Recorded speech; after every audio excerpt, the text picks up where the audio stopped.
All right, guys, so we baked our cupcakes for 18 minutes and they've been cooled down now for over 15 minutes. So they're nice and cool.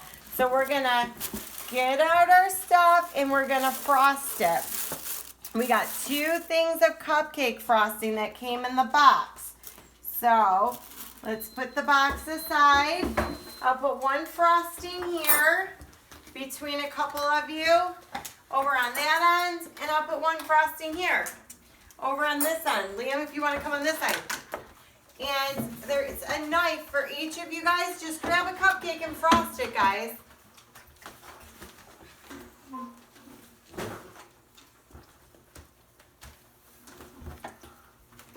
Anybody need help? You guys don't need help. You got this.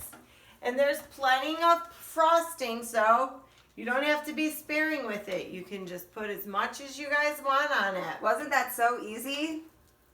Yeah. Yeah. That was easy, wasn't it, guys? Yeah. Yeah. You guys could have done those directions and done all that all by yourself. You didn't even need me. Let me try this frosting.